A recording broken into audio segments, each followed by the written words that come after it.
Hi, Eric Bailey alongside Eli Lederman. It's OU Texas week with both teams kind of struggling to find answers, probably more in Norman than Austin. Eli Lederman making his first trip to this football game. I know you're excited, and I just wish it was a top 10 matchup, Eli, not what we have today, but hey, we'll play the hand that we're dealt, right?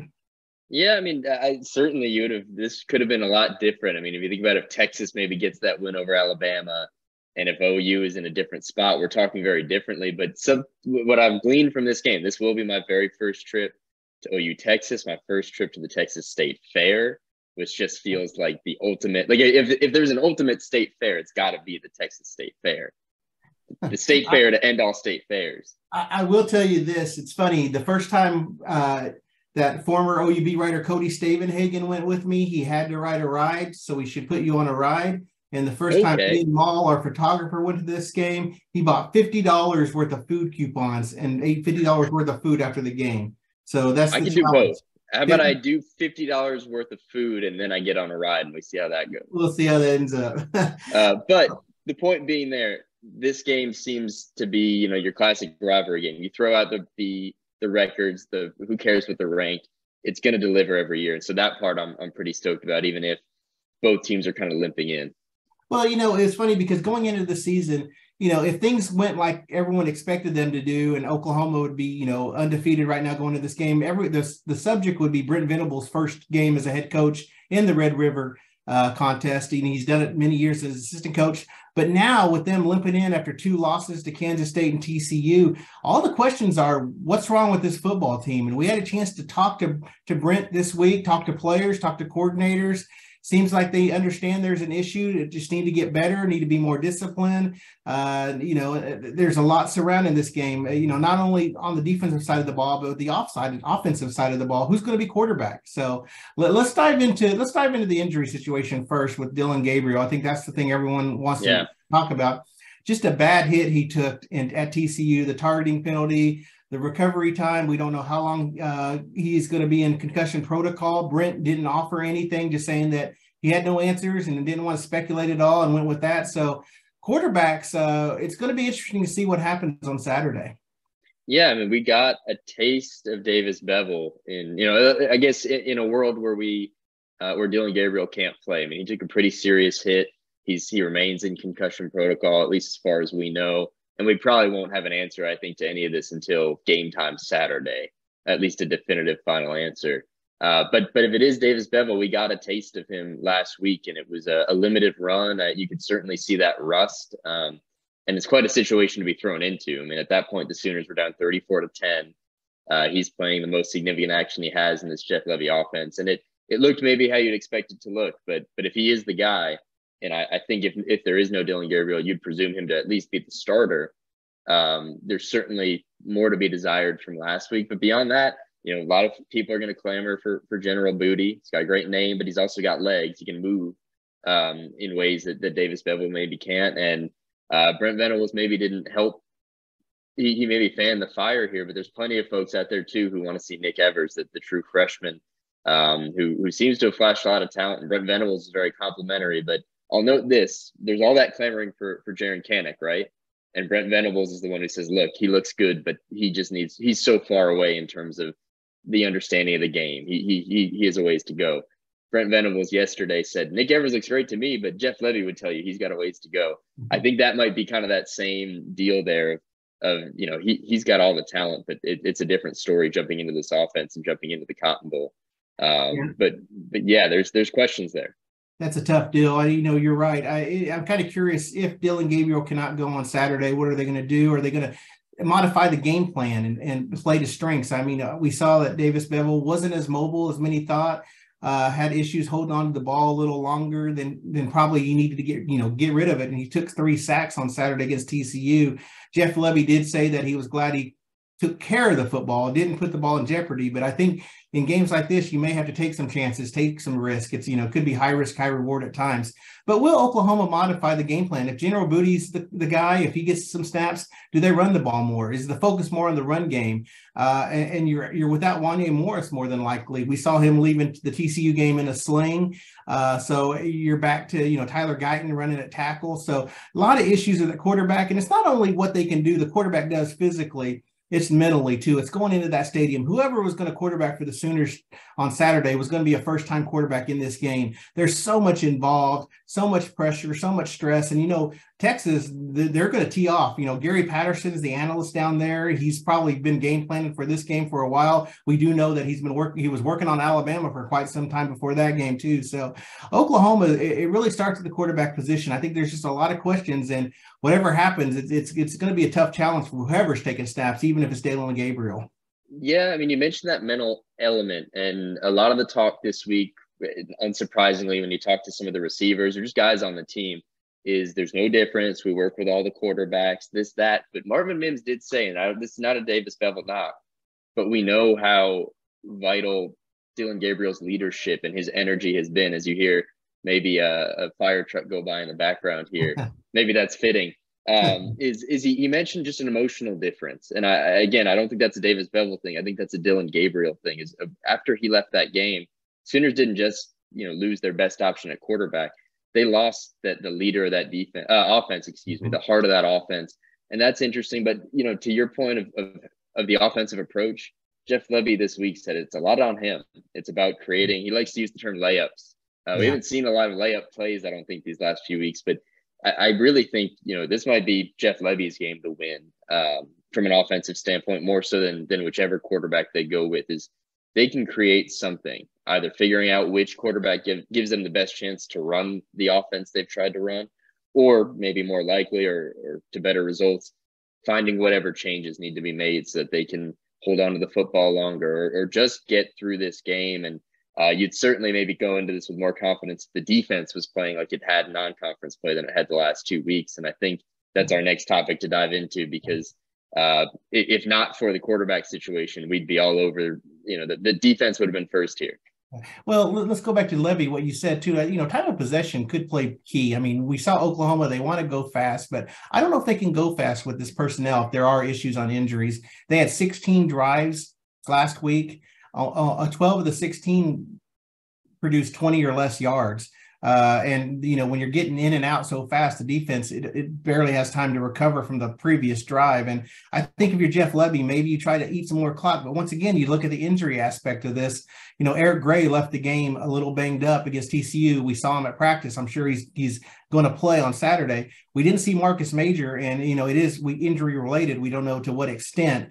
So you got Javante Barnes. You got young running backs back there too, not just Eric Gray, who has played in this game. You're going to be youthful in the running back position too. So time of possession, I think, comes, maybe Jeff Lebby, you talk about him kind of taking over the game plan and trying to take over the game. Maybe you slow things down just a little bit, just so you can really get your feet wet. It's not what you want to do. It's not how you game plan all season, but maybe you do that in this game. And defensively, yeah. What about it? Ted Roof, Brent Venables this week, they tried to answer some of the questions. And, the one thing that I kept getting back was, they said that we need to be more disciplined. We need to be, fine-tune the things. The little things, little intricacies of the defense. It sounds simple when they say it, but then when you see it on the field, it's totally different. I was just shocked with how many yards, how many big plays. TCU had 4 plays going 62 or more yards for touchdowns against OU. And, for some of the OU fans and some of these players, even, it's PTSD. It's a stark reminder of how bad these defenses would be. And just when you thought they were good and turned the corner after Nebraska, it's been more or less a free fall. Yeah, so there's long-term fixes to this defense that could improve it in the years to come. Brent Venables does not have maybe his full personnel that he'd like in this defense and his defense, but that's a long-term fix. But he was asked yesterday on Tuesday morning, what are the short-term fixes? And his mind immediately, discipline. And when you look at those plays, you're right. There's miscommunication and things like that. But when a guy winds up 20 yards behind the secondary, you do look at those things and just wonder, you wonder about the discipline there. And I think that's certainly something that Brent Venables and Ted Roof have identified the last couple of weeks as a central theme, as they've just gotten thrashed. And sort of back to the point of time of possession, this is not the defense, I think, right now that can afford for its offense to go, 45 seconds, 3 and out, minute 30, minute 10 on their drives, and throwing that defense back on the field, because it's what happened last week at TCU, and we saw how fast they went down. And it could be the same story this week in Dallas if it's sort of the same looking defense and the same looking offense. And again, we go back to injuries. I mean, you look at Billy Bowman, who's been dynamic in special teams. And it's funny, it's kind of damned if you do, damned if you don't, because, OU fans have wanted kickoff returns. They've wanted to stress special teams. And Billy Bowman's been so close to breaking kickoff returns. He's been dynamic as a returner. And where does he get hurt? Making a return at TCU. And we don't know his status, but easily, arguably, he's the best defender on this defense. And if you don't have him, you got to do some reshuffling in that secondary. So, what happens? Who steps up? I don't know if Key Lawrence is 100% or not. We're still, he had some issues too. So a lot of injuries on that defensive side of the football. And it's just a bad week, really. You'd kill for a bye week, I think, if you're Oklahoma, and you still have 2 more games to go before that bye week. But I think losing Bowman, and like I said, that's going to be big on the Sooners if he's not able to play on Saturday. Yeah, he's another guy that we did see back, at least on the practice field this week, and so that might be a positive development. But you're right, and the personnel is interesting. That you couldn't get Brent Venables or Ted Roof to tell you about any personnel changes they're going to make, but we've seen them rotate a lot and do a lot of different things in the defense, and maybe this shows and reflects in some of the performances they've had, but they're still figuring out the solutions. And Ted Roof, I think this one maybe got glommed onto by the fan base a little bit, but the whole no magic dust. There's no magic bullet to fix this defense. It is those little things, and they're trying to find that right formula, especially in the secondary. It seems they're just rotating guys in and out.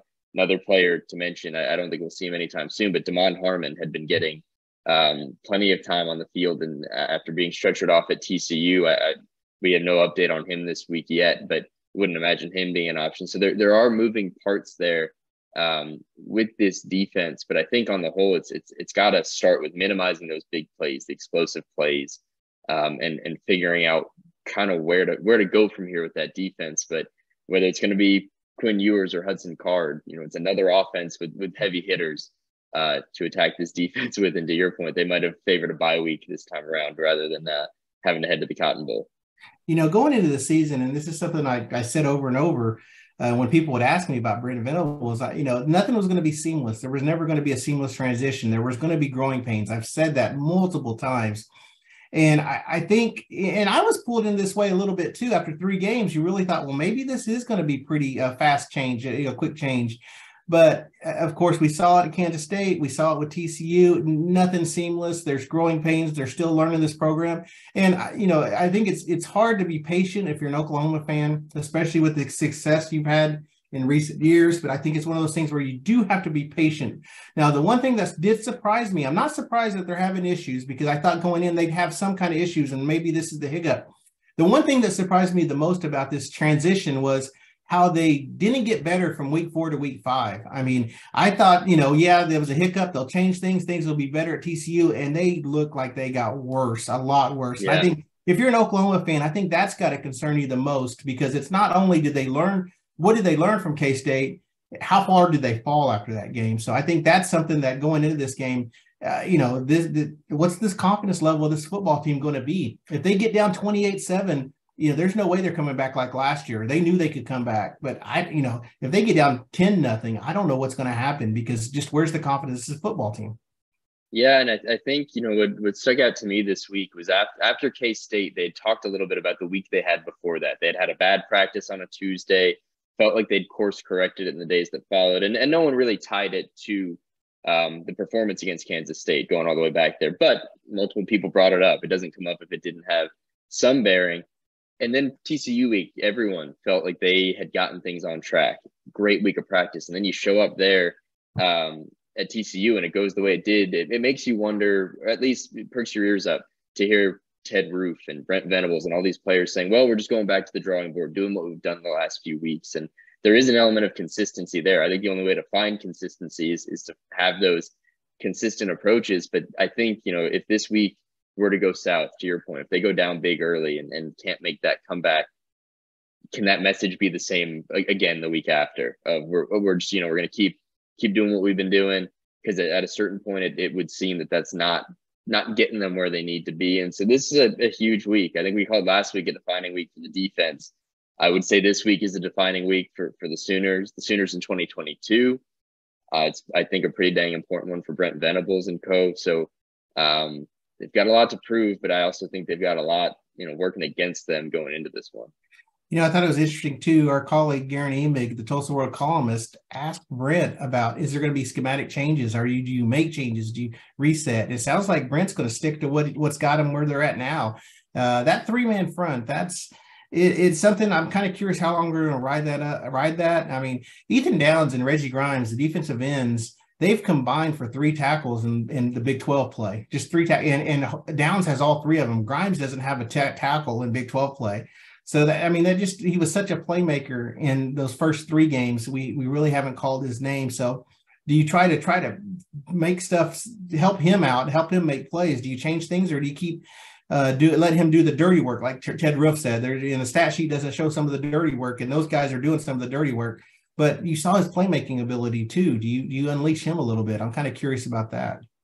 I'd argue that maybe outside of Billy Bowman, and certainly his statistical output didn't match Reggie Grimes or Ethan Downs those first few weeks, but certainly those 2 guys were 2 of the Sooners' most important defenders early on, and they have become, in a sense, at least statistically, non-factors of late. And as you alluded to, Ted Roof said, well, sometimes in a setup, that's not going to show out on the stats, that Reggie Grimes is doing the dirty work and Ethan Downs would be doing the dirty work that sets up other people. But that does become harder to see when the results are not there. If those guys weren't producing the numbers, but the defense was holding up, I think that's an easier sell than it is right now, where they're doing those things, and those playmakers who we've seen really dominate aren't producing, but neither is the defense. And that 3 down front, I think, is going to be the sticking point for certainly a lot of folks at home or in the stands at the Cotton Bowl if this goes anywhere like it did last week. Saturday's game, both teams unranked for the first time since 1998. Oklahoma is going to try to avoid losing 3 games for the first time since 1998. A lot of pent-up frustration on this Texas side, too. They've lost 4 in a row to the Sooners. They've lost 6 of 7. They've lost 10 of 13. It's been a tough ride for the Texas fans. And, I think this is a game they're probably already excited. Longhorns are almost touchdown favorites right now going into the game. I think I'll go ahead and say first what I think is going to happen, and then I'll ask you. I just think it's one of those games where if Oklahoma, again, we talked about control time of possession, and really try to take away the run game. You don't know what quarterback you're going to go against, but Bijan Robinson, we haven't talked about him, man. He's a monster out there. Worthy at wide receiver. He's going to test those cornerbacks who we saw tested for the first time at TCU. Oklahoma's going to have to really keep everything in front of them. They're going to have to win time of possession. And then also, I think they're going to have to create turnovers. That's something we haven't seen this defense do. I think it's one of those games, it's unusual to say if you're an Oklahoma fan, you want to be in it in the 4th quarter. I think that's what Oklahoma has to do to be competitive in this game. They're going to have to keep it close going into the 4th quarter. Usually the shoe's on the other foot. The opponents try to stay close to Oklahoma. This sets up to where Oklahoma needs to be close. If you can I think if Oklahoma can get to the 4th quarter within a touchdown, it's anyone's ball game. But if you let them Texas get ahead early and you have that slow start like they've had the last 4 games, this could be another TCU game. Gosh, we haven't even talked about the slow starts this week. That's a win in its own right. There's been so much other stuff to talk about. We've gotten away from that, but I think you're right. I think it's a mountain to climb just to get there, just to get to that 4th quarter with it being a 1-score game. A lot is going to have to go right, and it's why I don't think there's been any proof the last 2 weeks at least that the Sooners could get there. But that's why I look to Jeff Levy and what maybe they can do to be creative on offense. I think some of those trick plays, get Braden Willis involved, not expecting him to throw 10 passes, but I think that creativity is all going to be there in terms of maybe in a sense mucking this game up. Oklahoma doesn't have to do that very often, but I think they may have to drag Texas down a bit to their current level. It's not a commentary on this year as a whole, but you consider that they might be without Dillon Gabriel and where this defense is. It's running the ball if they can do it. It's stopping the run. They haven't done that at all the last couple of weeks. They've been torched on the ground. And so if they can stop Bijan Robinson, contain those big plays, and on offense, just slow the game down, burn that clock, establish the run game. And we don't know if Marcus Major will be there, but if Eric Gray and Javonte Barnes are healthy, you've got two guys I think they've got to try to ride. And to make this, all those things combining, ideally for the Sooners to be there in the fourth quarter. But, by the same token, might be a whole lot simpler path to them being down like they were this first quarter at TCU and it going real south from there. Yeah. Saturday, 11 o'clock in the Cotton Bowl, ABC, another OU Texas game. Looking forward to it. Eli, I'm looking forward to having you out there. Ian Mall, our great photographer, will be with us. Garen Emig, our columnist, will have a full crew down there. So just a reminder, you listen to this podcast, Spotify, Apple, Google, wherever you get your, whatever platform you use. And also all our coverage Sunday, TulsaWorld.com. And we'll see you next week.